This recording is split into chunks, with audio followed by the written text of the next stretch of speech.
Hey everybody, so today we're going to start looking at a new series of videos that showcase Gundam games. And the first game I'm going to showcase is Federation vs. Zeon on the PS2. These are the Gundam games in the United States, I should say. I'm going to describe the gameplay, story, controls, and features and tell you the feelings that I have for the game. Like I said, we are going to be starting with Federation vs. Zeon on the PS2. This game has a couple different game modes that we are going to have footage from and we're going to look at. First off is arcade mode. In this mode, you select the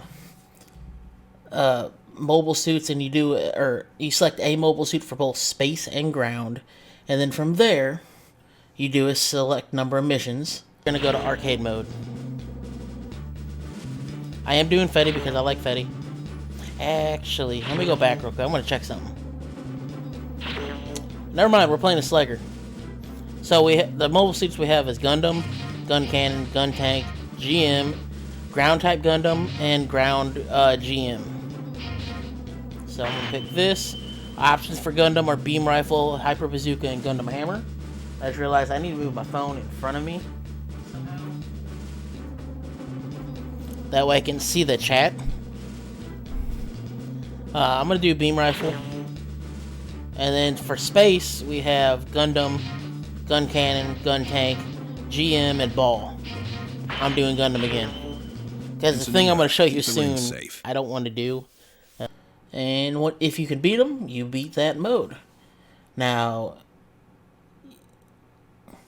you have a teammate in this mode and a life bar. With the life bar, each time your suit gets destroyed or your teammate's suit gets destroyed or an ally mobile armor gets destroyed, you lose part of that life bar. So it is very tricky, depending on who you're playing as, to get through certain parts of the game. And that's the fun of this. It is probably one of my favorite kind of modes to play in these kind of games. And it's a lot of fun once you get used to how the game plays and how you maneuver each suit. Next, we're going to look at the controls for a game. This game was one of those Gundam games that I just picked up and played and didn't need to know what the controls were because I understood them.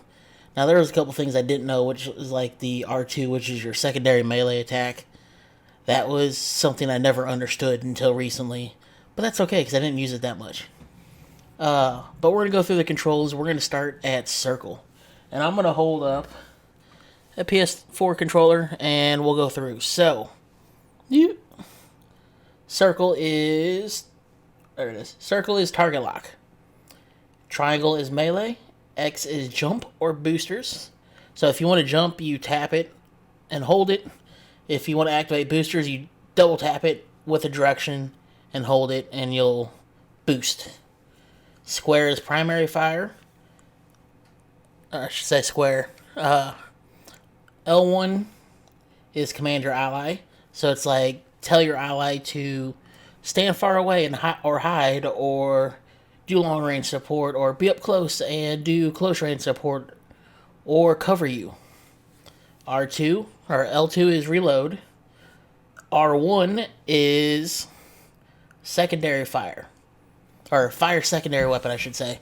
The translations in the guide that I got a lot of this information from is iffy, but I know what the buttons do from playing it. But that's like for Gundam, your head Vulcans. And R2 is your secondary melee. Now that is if you're using Gundam Hammer, you will swing the hammer around and throw it. That's what it is. Next is the double tapping a direction will make you dodge in that direction. What it does is it does a short boost unless you hold it, and then it does I believe a further boost in that direction.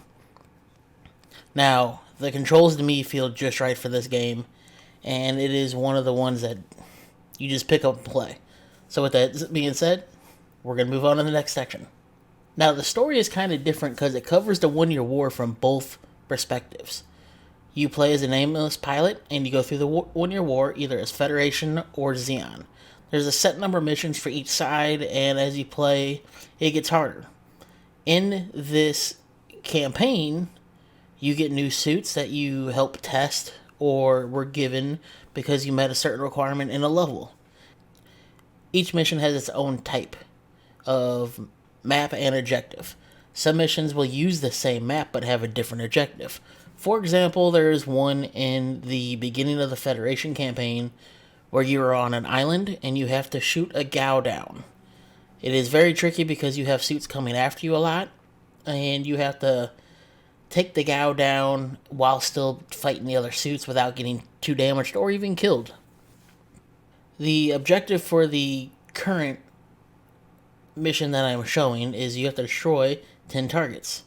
Failure happens when your mobile suit is destroyed. Special conditions are launching a ground GM, which is, what that's the GM that you have. Now, each mission takes place, like I said, on different maps, but those maps tend to repeat depending on the mission, and you will see those maps also in arcade mode. Now, this game has a special place in my heart because it is the first Gundam game I played. Even before the PS1 fighting games, I played this game and then started looking up the other Gundam games that we have in the States, which led me down a rabbit hole. Which we will also be talking about all of these other Gundam games in the future as well. I enjoy this the system that this game uses. It's more about your skill in knowing how to dodge using the arrows that show up on screen and understanding your mobile suit and how it plays. I really haven't talked about space matches yet, but those are a blast too because they have the 3D movement with them as well. They're a little bit harder with this movement style. Encounters in Space does 3D space battles a lot better, but it's also a different style of game. To end with, the game is one of my favorite Gundam games out of all the Gundam games to be released in the States. It is developed by Capcom and published by Banpresto, released September 9th, 2002 in the US for the PS2, December 6, 2001 in Japan for the PS2. It was released in PS2, arcade systems, and Dreamcast, but only in the United States on the PS2. The release dates and developers were all from the wiki page for the game, so I hope you guys enjoy this, and this is kind of a shorter video, but I want to keep these short and sweet and to the point. If you want to see more things on this game on its own, let me know in the comments. Don't forget to like, comment, share, and have a wonderful day. Peace out, everybody.